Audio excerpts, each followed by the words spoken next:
마지막 한 사람까지라는 말씀의 제목으로 은혜를 나누겠습니다.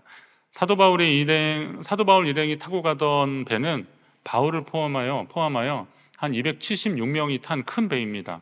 북아프리카 알렉산드리아라고 하는 도시가 있는데 여기를 출항해서 지중해 연안의 여러 항구를 거쳐서 이탈리아까지 가는 큰 배입니다. 그러나 아무리 큰 배라도 지중해 그레데 해역에서의 유라굴로 광풍을 만나니까 속수무책이었습니다. 여러 날을 표류하며 죽음의 공포에 휩싸여 있을 무렵에 바울은 응답받은 주님의 말씀으로 사람들에게 선포합니다.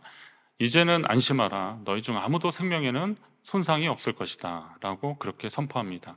비록 제수 신분이었지만 로마 황제에게까지 복음을 전하는 사명을 가진 바울 사도의 기도는 다른 사람의 그 기도하고 좀 달랐을 것입니다. 사람들은 목숨만 살려달라고 그렇게 기도했을 것입니다. 그러나 바울은 자신을 향한 하나님의 계획과 뜻이 무엇인지를 알았기 때문에 하나님이 계획하신 것이 이루기까지는, 그리고 그 사명을 감당하는 사람들은 하나님이 끝까지 보호하실 것이다 라는 그런 믿음이 있었습니다. 여러분 한번 따라할까요? 사명자는 죽지 않는다. 사명자는 죽지 않는다. 위기의 상황에서 하나님의 뜻이 있으면 사명자는 죽지 않을 것이다 라는 겁니다. 그러면 여러분, 주님이 포기하지 않았다면 여러분도 포기하지 마십시오. 여러분의 인생과 그리고 생명도 주님이 포기하지 않았는데 우리가 어떻게 그것을 포기할 수 있겠습니까? 끝까지 붙잡고 나아가시기 바랍니다. 그리고 그러려면 사명으로 살아야 되는 겁니다. 사명으로 사십시오. 사명으로 사는 사람은 육신의 생명과 안위를 위해서 그것만 위해서 기도하지는 않습니다. 주님의 뜻이 이루어지기를 위해서 기도하는 겁니다. 오늘 여러분의 기도의 제목을 한번 점검해 보십시오. 여러분은 하나님께 어떤 기도를 하셨습니까? 하나님 앞에 어떤 기도의 제목들을 가지고 나오고 계십니까? 계속 바울 설교하다 그랬어요. 다윗이 하나님께 아침마다 그런 기도했어요. 아침에 나로 하여금 주의 인자한 말씀을 듣게 해달라 그랬습니다. 내가 주를 의뢰합니다. 내가 다닐 길을 알게 하소서. 어디로 가야 될지, 가지 말아야 될지 그것도 알려주시고, 그리고 하나님이 그 길을 보여달라고 기도했습니다. 내 영혼을 주께 드리겠다라고 그렇게 기도했습니다. 이건 사명자의 기도입니다. 오늘은 바울이 마지막까지 붙잡았던 사명과 믿음의 끈을 통해서 그를 비롯한 그와 함께한 사람들이 구원을 얻었던 것처럼 여러분의 삶에도 하나님의 구원과 믿음의 역사가 계속되기를 주의 이름으로 축원합니다. 바울의 탐배가 이리저리 쫓겨갔습니다. 표류했습니다. 현대의 배는, 요즘 배는 엔진이 고장나면 배가 표류하더라고요. 왜냐하면 엔진의 힘에 의해서 프로펠러가 돌아서 가는 배기 때문에, 그런 구조기 때문에. 그런데 바울 당시의 배는 뭐 그런 엔진이 있었던 것이 아니기 때문에 바람을 의지해서 가는 범선 형태의 배였습니다. 그런데 15절에 보니까 광풍을 만난 배가 바람에 밀려 쫓겨갔다 그랬습니다. 이 광풍으로 통제력을 상실한 겁니다. 바람으로 가는데 바람이 이리저리 휘몰아치니까 바람을 탈 수 없는 상황이 돼버린 겁니다. 이게 풍요 속의 빈곤이라고 그렇게 되더라고요.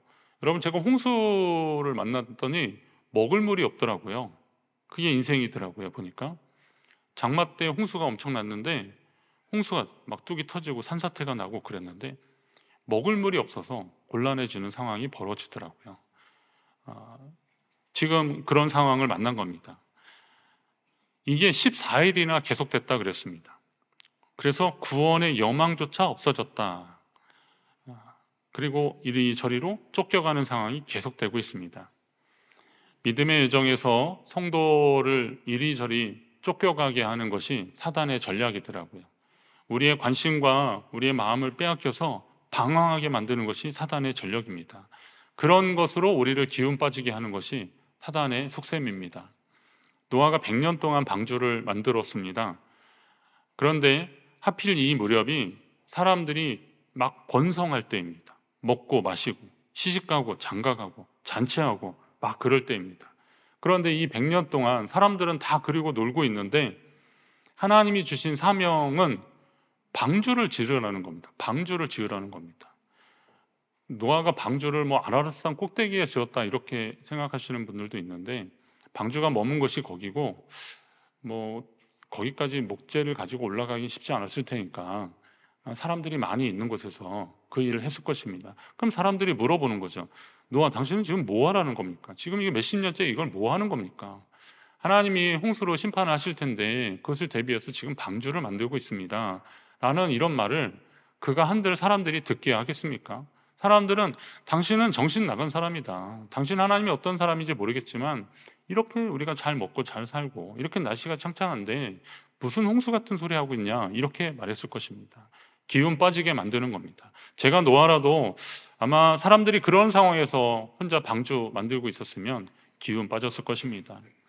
욥이 겪은 고난을 보니까 이게 설상가상이라는 말이 맞더라고요. 그의 재산과 자녀, 건강이 차례대로 빼앗기고 죽고 어려움이 몰려옵니다.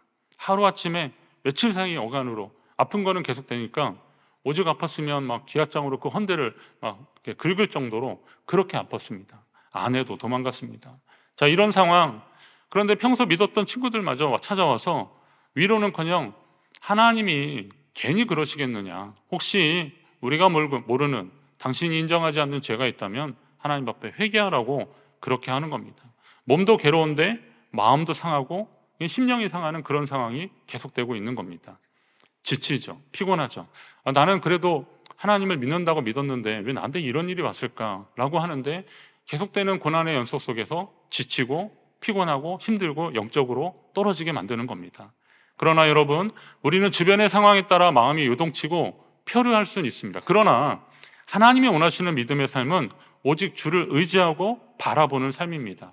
주를 의지하고 바라보는 삶을 하나님은 원하고 계십니다.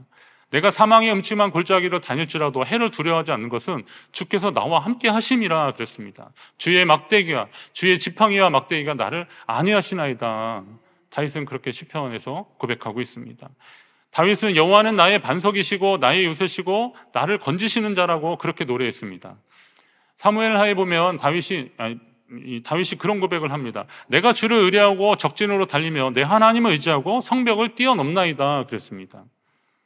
당시로서는 다윗이 장수였으니까, 용사였으니까 적진을 향해서 달려갈 때는 어떻게 했겠어요? 방패 하나 붙잡고 그거 들고 달려갔을 것입니다. 그런데 거기에는 활도 날라오고 창도 날라오고 그거 이렇게 가속에 의해서 맞아 꽂히는데 이게 아마 땅땅 꽂혔을 겁니다. 창 같은 경우는 옆에 있는 사람은 갑자기 맞아서 그냥 쓰러지고 그랬을 것입니다. 그 목숨을 어떻게 담보할 수 있겠습니까? 그런데도 나는 하나님을 의지하고 이 성벽을 뛰어넘나이다, 그렇게 고백하며 믿음으로 나아갔던 것입니다. 그런 다윗을 하나님은 지켜주셨습니다. 여러분도 주를 의지하며 인생의 고난이라고 하는 장벽을 뛰어넘으시기 바랍니다. 주님을 의지할 때 하나님이 힘 주시고 여건 만들어 주실 줄로 믿습니다. 바울은 두려워하지 말라, 내가 가이사 앞에 서야 하겠고 또 하나님께서 너와 함께하는 사람들을 하나도 상하지 않고 다 내게 주실 것이다 라고 하는 약속의 말씀을 들었습니다. 그래서 하나님께 받은 이 약속의 말씀을 붙잡고 다윗은 힘을 내는 거죠. 용기를 내는 거죠. 하나님이 그에게 주신 사명을 다시 한번 확인하는 순간인 겁니다. 그래서 사명은 목적 없이 방황하는 인생들에게 주시는 하나님의 손길이다라고 생각하시면 됩니다. 사명은 목적 없이 방황하는 인생들에게 주시는 하나님의 손길이다. 여러분, 여러분의 인생의 목적이 무엇입니까? 여러분의 인생의 목적이 무엇이냐고 누가 잘 묻는다면은 확실하게 말하십시오. 나는 하나님의 영광을 위해 살겠습니다. 한번 따라할까요? 나는 하나님의 영광을 위해 살겠습니다. 내 삶을 통해서 하나님이 높임을 받고 하나님이 영광 받으시는 것, 이것이 제 삶의 목적이라고 그렇게 분명히 말씀하십시오. 이 목적이 없으면, 이 사명이 없으면 사람들은 방황하게 되어 있는 겁니다. 믿음의 사람은 그래서 사명의 사람이라고 하는 겁니다. 이 사명이 확실하면 어떤 어려움이 와도 믿음으로 나아갈 수 있는 겁니다. 사명의 사람 바울이 분명 이 배에 탄 사람들의 생명을 하나님이 다 지켜주실 것이라고 믿고, 그리고 그는 이것을 거쳐서 로마에 가서 가이사에게 복음을 전할 것에 대한 기대감들이 있는 반면에 그런 사명이 없는 사람은 도망치려고 하는 겁니다. 어떤 사람들이 도망치려 했냐면 사공들이 도망치려 했습니다. 광풍에 밀려 다닐 때는 엄두를 못 냈는데 이제 좀 바람이 잔잔해지고 그러니까 이 배가 어떻게 될지 또 다른 바람이 어떻게 올지 모르니까 이렇게 좀 잠잠할 때 슬그머니 도망가려고 그랬습니다. 그래서 그들이 이 닻을 내리는 척하면서 거룻배라 그랬는데 이게 좀 작은 배입니다. 구명정 같은 그런 배를 슬쩍 내려서 그걸 타고 도망가려고 했던 겁니다. 이런 거룻배는 큰 배 옆에 이렇게 달려있는 형태였는데 이걸 슬쩍 내려서 그걸 타고 도망가려고 하는데 마침 그 바울이 그걸 본 겁니다. 그래서 어떻게 했어요? 저 사람들 도망가게 하면 안 된다. 저 사람들이 없으면 우리 구원받지 못할 것이다. 여기서 이 배에서 살아남지 못할 것이다 라고 백부장한테 일러서 백부장이 그걸 저지합니다. 그래서 결국 군인들이 그 거룻배의 줄을 다 끊어버려서 아예 그냥 이 사공들이 몰래 도망가지 못하는 그런 상태를 만들어 버렸습니다. 이 사공은 뭐 하는 사람들입니까? 선원은 뭐 하는 사람들입니까? 이 사람들은 배를 운항하는 사람들입니다. 저마다 자기의 역할들이 다 있을 것입니다. 선원들은 배를 운항하는 사람들이고 사람들과 짐을 안전하게 목표하는 항구로 보내줄 책임이 있는 사람들이고 그걸 대가로 사람들에게 돈을 받고 그걸로 생업을 삼는 사람들입니다.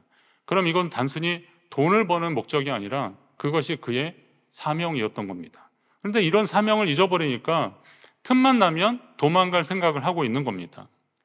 배를 버리고 도망치려 했던 사공들처럼 우리도 비슷한 비극을 경험했습니다. 벌써 세월호 사건 10주기가 지났습니다.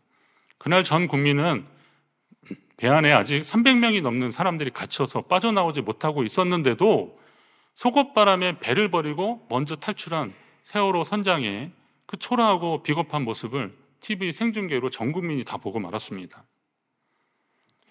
배의 승객과 화물을 책임지는 그 배의 수장으로서 마지막까지 본인의 임무를 다했다면 설령 그렇게 많은 희생자가 나왔더라도 국민들은 그렇게까지 허탈하고 허무하고 분노하지는 않았을 것입니다. 그런데 본연의 임무를 저버리고 그렇게 어떻게 그랬는지 모르겠지만 거의 속옷바람으로 탈출하는 그 모습이 참 처음에는 이게 뭔가 했는데 그 사람이 선장인지도 몰랐는데 나중에 알고 보니까 그 사람이 선장이라니까 더 기가 막히고 그러는 겁니다. 자기의 사명을 놓쳐버린 겁니다. 그가 형을 뭐 몇 년을 받든 뭐가 어떻게 되든 이게 중요한 것이 아니라 우리의 삶에 있어서도 이렇게 책임 있는 사람이 책임 있는 자리에 있어야 되는데 끝까지 그것을 감당해야 되는데 그러지 못할 때 얼마나 안타깝습니까? 여러분, 그런데 하나님이 여러분에게 주신 것은 어떤 것인지 한번 보십시오. 부활하신 예수님이 베드로에게 내가 나를 사랑하느냐라고 물으십니다. 한 3번에 걸쳐 물으시니까 베드로가 주님, 내가 주님 사랑하는 줄 주님께서 아십니다 라고 하니까 주님이 내 양을 먹이라 라고 하십니다. 저는 이 말씀이 베드로 사도에게만 주시는 부탁의 말씀이 아니에요. 이건 내 양을 먹이라 라는 것은 주의 교회와 성도를 부탁하는 주님의 부탁인데 이거는 베드로 사도에게만 주시는 것이 아니라는 겁니다. 내 양을 먹이라 라고 하는 것은 구원받은 성도 우리 모두에게 교회와 성도를 부탁하신 것이라고 보시면 되는 겁니다. 여러분은 교회와 성도, 하나님 나라를 이루는데 가장 기본이 되는 교회와 성도를 주님께로부터 부탁받은 사람들이라는 겁니다.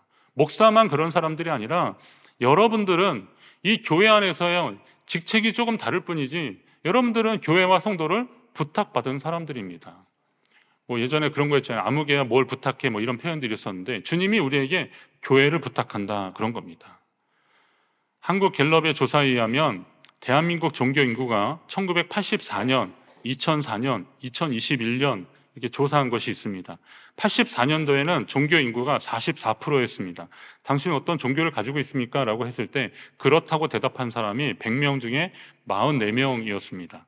근데 2004년에 당신은 종교가 있습니까? 라고 했을 때 54%, 100명 중에 54명이 그렇다 그랬습니다. 그런데 2021년도에 물어봤더니 100명 중에 40명만 나는 종교가 있다 그랬습니다. 이건 기독교 인구가 아니라 뭐 개신교, 가톨릭, 불교 이거 다 이제 포함되는 겁니다. 다른 뭐 기타 종교까지 다 있는 겁니다. 거기에 비율로 보니까 2004년에 개신교가 21%까지 많이 좀 치고 올라갔어요. 그러다가 나중에 2021년도에 보니까 개신교 비율로 보면 17%가 됐더라고요. 근데 그 와중에 어떤 분이 그것도 했어요. 불교 인구는 16%래요. 2021년 기준으로. 그러면 지금 한국에서 한 뭐 3년 사이에 어떤 일이 더 일어났는지 모르겠지만 가장 많은 종교 인구는 기독교예요. 우리가 알기로는 예전에 그 84년 이럴 때 조사할 때는 불교 인구가 전 국민의 한 24%, 25%, 4명 중에 1명은 불교 인구였는데 지금 뭐 남의 집안 얘기라서 그렇지만 하여튼 불교도 이 종교 인구 감소가 아주 큰일 났습니다. 뭐 우리만이 아니고 그렇더라고요. 근데 이렇게 줄어들고 있는 상황이 있더라고요. 미국이 어떤가 봤더니 미국도 지난 25년 사이에 교회를 떠난 사람들이 무려 한 4천만 명이나 된답니다. 25년 동안. 미국 인구가 현재 한 3억 한 4천만 명 되거든요. 그러니까 한 4천만 명이 줄어든 겁니다. 그런데 그런 와중에서 교인 수가 늘어나고 부흥하는 교회들이 있는데 그걸 보니까 오순절 계통의 복음주의 교단인 하나님의 성의 교인들이 지난 한 그 30년 사이에 50%가 증가했다는 겁니다. 오순절 계통이라면 대충 어떤 느낌인지 아시죠? 뜨겁게 기도하고 찬양하고 막 그러는 열심히 모이기 힘쓰는 그런 거. 우리나라로 보면 순복음교회 같은 그런 거. 그런데 여러분 놓치면 안 되는 게 성결교회도 사실 오순절 계통의 교회입니다. 그래서 우리 교회도 성결교회도 열심히 뜨겁게 찬양하고 그랬습니다. 한국의 어떤 때는 교회에서 피아노 치는 것도 좀 힘들게 한 데도 있었고 이런 드럼 치고 그랬으면 뭐 난리 날 정도로 막 경건하고 조용하고 그랬었는데 그럴 때에 성결교회는 큰 북을 쳤어요. 피아노 치는 사람들 많지 않을 때라서 저 70년대 기도원 가고 그러면 큰 북 하나 놓고 그냥 그 찬양 가지고 나중에는 북 서로 치겠다고 싸울 정도로 막 그런 일도 있을 정도로 그런 거기서 부흥을 경험했어요. 은혜 받고 은사 받고 막 교회가 막 부흥하는 시기를 경험했는데 그런데 지금 아까 인구 조사 갤럽 그 조사에서 봤을 때 기독교 인구가 지금 줄어들고 있다. 이건 요즘 시대가 다 그렇죠. 뭐 종교 인구가 줄어드는 건 요즘 시대의 상황인가 봅니다.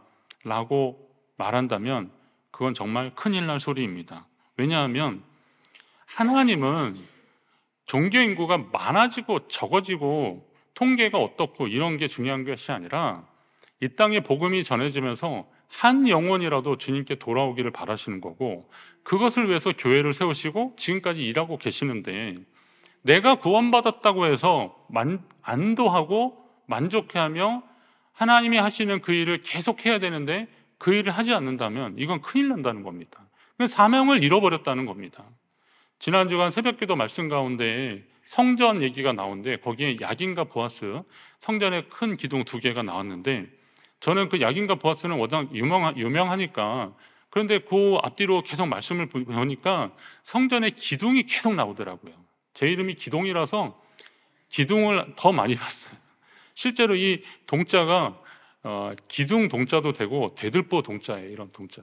그래서 일어나서 기둥이 되라, 대들보 되라, 막 이런 아주 의미 있는 이름이라서 저는 기둥이라는 단어가 나오면 기둥이니까 계속 관심을 가지고 보는데 기둥이 계속 나오더라고요.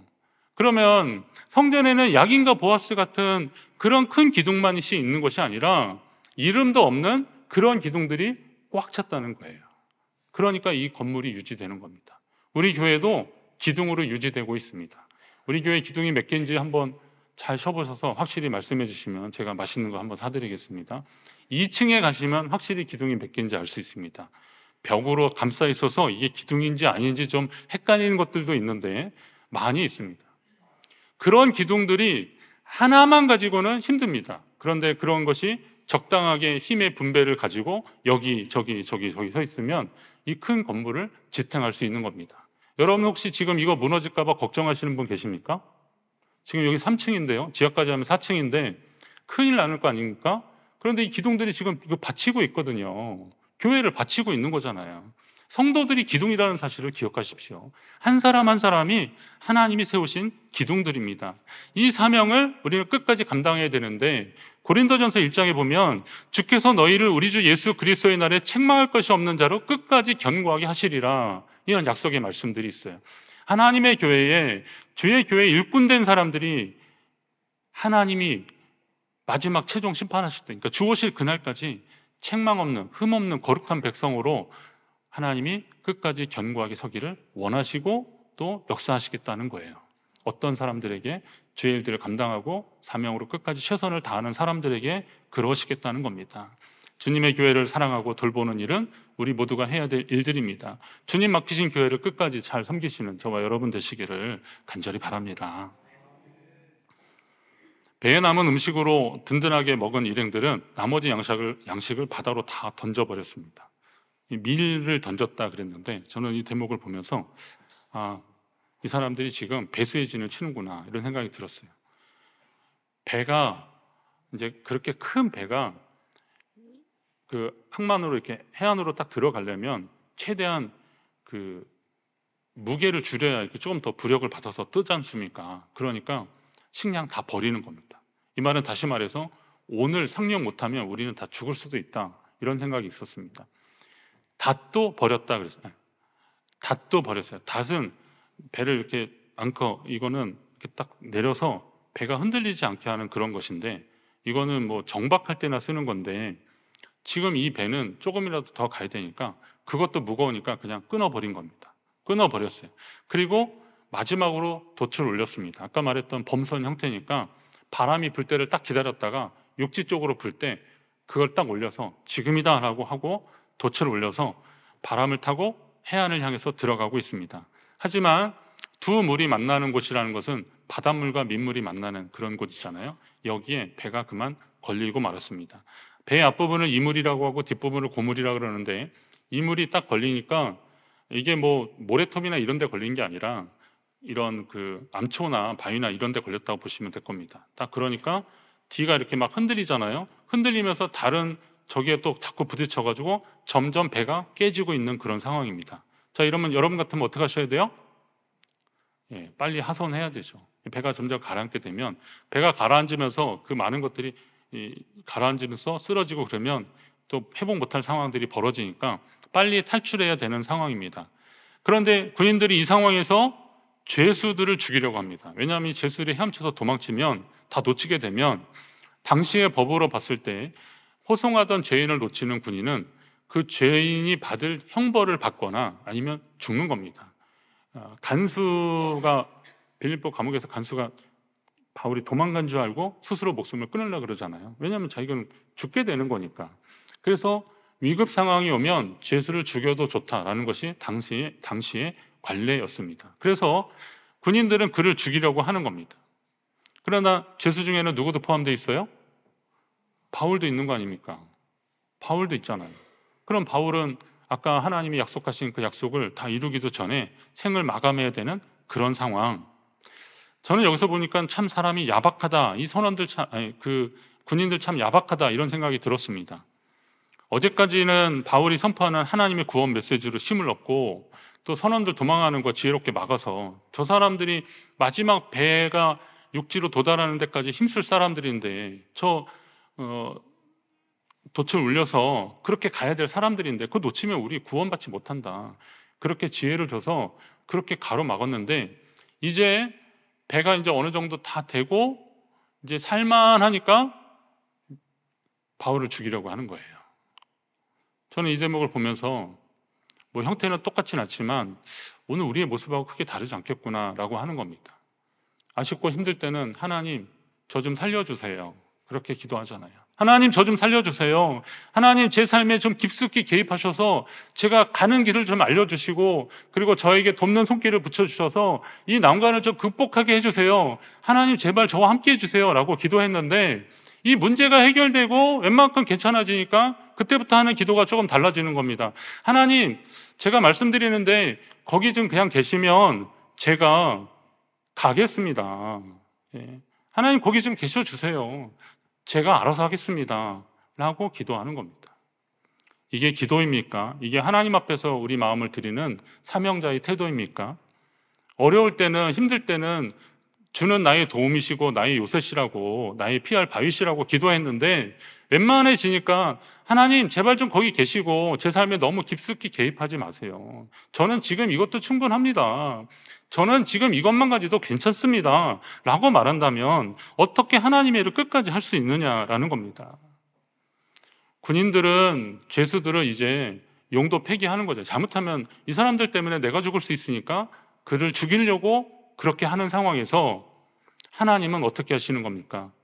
하나님의 제일 큰 관심은 누구였겠어요? 거기서 당연히 바울이었을 텐데, 하나님은 바울만, 하나님의 복음 전파의 사명을 띈 바울만 살린 것이 아니라 그렇지 않은 사람들까지 한 사람이라도 다 살리기를 하나님은 계획하시고 준비하셨습니다. 이사야 62장 7절에 보면 또 여호와께서 예루살렘을 세워 세상에서 찬송을 받게 하시기까지 그로 쉬지 못하시게 하겠다, 이런 표현들이 있습니다. 그 찬양사역자 박정호 선교사가 예전에 물이 바다 덮음같이 그 찬양이 있는데, 거기 보면 첫 그 가사가 그런 거 있잖아요. 세상 모든 민족이 구원을 얻기까지 쉬지 않으시는 하나님. 오늘 제가 이 찬양 부르려고 해보다가 나중에 음이 너무 높아서 폭망할 것 같아서 그건 나중에 한번 우리 찬양팀이 하기로 하고요. 근데 세상 모든 민족이 구원을 얻기까지 쉬지 않으시는 하나님, 그러면 세상 모든 애는 누가 속했겠어요? 바울만 속했겠습니까? 그와 함께하는 사람들, 사명이 뭔지도 모르고 그냥 배 버리고 도망가려고 했던 그런 사공들도 있었고, 그리고 이율배반적으로 이 죄수들 죽으면 도망가면 나한테 우리가 죽을지 모르니까 저 사람들 죽이자라고 했던 군인들도 거기에 다 포함되는 거죠. 그러나 하나님은 어떻게 하셨어요? 바울만 관심을 가진 게 아니라 그와 함께하는 사람들, 모든 민족의 구원을 얻기까지 애쓰시는 건, 쉬지 않으시는 분이 바로 하나님이십니다. 그래서 백부장 율리오를 예비하셨잖아요. 백부장이 전에는 선주와 선장의 말만 듣다가 이제 바울을 보고 그를 살리려고, 헤엄칠 수 있는 사람들은 빨리 저기 헤엄쳐 가고, 그리고 헤엄 못 치는 저 같은 사람은 거기 부유물 같은 거 붙잡고 그리고 가라. 그래서 276명이 하나도 상하지 않고 다 도착하게 된 것입니다. 이 말씀 준비하면서 그 생각이 나더라고요. 한국전쟁 중 1950년 12월에 중공군이 갑자기 또 개입함으로써 장진호에서 크게 타격을 입은 유엔군, 미군과 이제 한국군이 퇴각을 결심합니다. 그래서 흥남에 모여서 이제 모든 배들은 글로 모여서 물자와 군인들 싣고 퇴각하라라는 명령을 받아서 배들이 막 흥남으로 오기 시작하고 했답니다. 그랬더니 이제 피난민들도 살려고 거기에 모여든 사람이 한 20만 명 그렇게 됐대요. 굉장히 많았답니다. 자, 그런데 미군 지휘부는 이 몰려드는 피난민들을 데려가는 것을 꺼렸습니다. 왜냐하면 병력과 장비, 물자를 싣는 데만 해도 이 수송선이 넉넉하지 않으니까 이거 할 수 없다라고 생각한 거죠. 그러나 국군 제1군단장 김백일 장군이라는 분, 이 실명이 나오기 때문에 그런데 이분이 통역을 맡았던 현봉학이라는 분하고 미군 10군단장 그 알몬드라고 하는 장군에게 끈질기게 계속 설득했다는 겁니다. 우리가 지금 이 싸움을 왜 하는 겁니까? 이 나라, 이 국민들 지키려고 그러는 건데, 이 사람들이 살겠다고 이렇게 몰려왔는데 이 사람들을 두고 간다면 우리가 어떻게 잠을 이룰 수 있겠냐, 이런 거 설득을 하는 거죠. 이 사람들을 보라, 이 사람들 좀 보라. 그랬더니 이 알몬드 장군이 그러면 배에 그 병력과 물자를 싣고 남은 데에 거기에는 피난민을 좀 싣자라고 그렇게 허락을 했다는 겁니다. 이때 미군에 상륙한 메르디스 빅토리오, 이게 굉장히 유명한데요. 이 메르디스 빅토리오의 선장 라루라는 분이 무기와 화물을 아예 그냥 포기하고 다 버리고 그 자리에 사람을 태우기 시작했는데, 이 배에 이게 메르디스 빅토리오인데요, 14,000명이나 태웠답니다. 이게 그 저쪽 2차 세계대전 때 그 덴크르트인가 거기 그쪽 프랑스 연안에서 이렇게 영국군 살려내고 막 그랬던 역사가 있고, 신들러 리스트 같은 이렇게 구출해내는 아주 영화 이야기들이 많이 있는데 실화를 바탕으로 하는데, 이거는 될 것도 아닌 게 기네스북에 오르는 겁니다.